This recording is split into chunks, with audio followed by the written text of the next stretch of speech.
Well, what do we have here? It's console crapshoot. We're gonna spin a wheel to play a random video game on original hardware. That's what we do. That's our bread and butter, if you will. What console are we gonna play today? Oh, it's gonna be the PlayStation Vita today. Sure, we've got a Vita, but we're gonna play the Vita on the PlayStation TV. The PlayStation TV is actually a PlayStation Vita. It just doesn't have a screen, and it's got an HDMI port. It goes right to your TV. Samurai Warriors 4 2. That's Part 4 and the Part 2 to Part 4. Okay, I mean, interesting. This is, I think they're commonly called the Warriors games by a developer called Omega Force, most commonly known from the main game in the series called Dynasty Warriors. And they're all kind of the same formula, basically. Like, I mean, they've been iterating on it for a while. The first one I can recall, you know, like when it popped up on my radar, it was Dynasty Warriors 2, and that was a launch game for the PS2. I remember that was the first PS2 game I had ever seen in person. It was playing on a kiosk in a video game store. And the draw of these games, like the novelty of these games, are basically you have like a hero character that's super powerful, and you fight on waves of enemies. Like you fight on all these soldiers, they come at you, and your character for some reason is able to swat away, you know, dozens of them at a time, but hundreds and thousands of them in the course of a round. It's like the Burly Brawl in Matrix Reloaded. And Dynasty Warriors is like ancient China. They swat their sword, you know, across, and guys just go flying into walls. The first time I saw this was really impressive. I mean, there had been nothing that, you know, graphically could do anything like this at that time. They've evolved it a little bit, but it's kind of the same old thing over the years. A little tired, but, you know, it's not my thing. Let's get into it. I want to give it a chance. The Samurai Warriors series is just kind of a spin-off of that, and it takes place in ancient Japan instead. It looks nice, you know, the characters are wacky, you know, very wacky Japanese kind of style to it. That's always fun. I dig it. I do know that there was some controversy surrounding this game because it was sold at full price. The problem with that is Samurai Warriors 4 came out, you know, recently before this, and it was the full game that they sold for full price. And then they released this, and it's basically glorified DLC.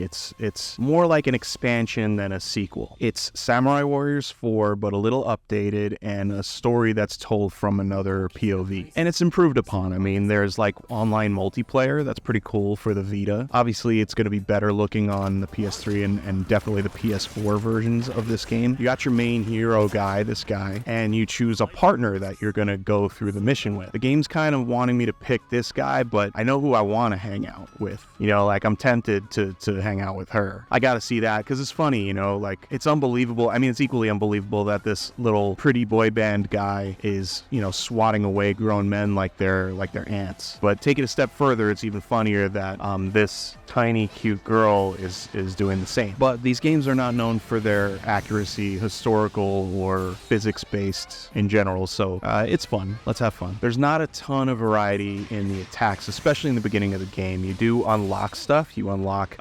power-ups, different moves, different combos, special attacks, but I'm not feeling super engaged in the combat. I always found one thing distracting about, you know, the Vita is an impressive little machine. The Vita's awesome, don't get me wrong, but this era of Sony graphics, specifically the PlayStation 2, the PSP, the Vita, and less so the PS3, but kind of that too. They did this blurry thing. A lot of developers, not all of them, did this blurry thing, and Dynasty Warriors series, I feel like, is the most guilty of this, where like you can pause, you can freeze any frame, and 9 times out of 10, it's going to look like this. And it has this effect, you know, visually, I get it, that you're not supposed to freeze frame it, it's supposed to be moving like this, but I always found it kind of jarring. I don't like it. It's a certain kind of style, it's a certain kind of motion, and you know, they're working with limited hardware at the time and making it engaging in different ways, different techniques to do that. But yeah, not a fan of that. Wait a minute, what? Stop it. She's his mom? That's his mom. This girl is his mom, the main character's mother. That's crazy. Japanese people are twisted. No offense, Japanese people, I love you, but you're out of your minds. You know it. That is disturbing. The little sexy schoolgirl character in the game is the main character's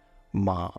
Moving on. The stories are pretty cool, and there's a lot of characters. Look at all these characters in this game. These are all hero characters that you can upgrade. They each have skill trees. They each have, special weapons and special, super attacks. Each, hero character has their own campaigns here, and they're only like 5 missions each. So, it doesn't drag on too long. The game does get repetitive, I have to say. Some of these characters are absolutely bonkers. Like, you're supposed to believe this person was fighting in ancient Japan. But again, I gotta, take myself back and say, this is just, it's silly fun. That's his mom, huh? Wow. Yeah, so let's give the verdict to Samurai Warriors 4-2 for the PlayStation Vita. That is his mom.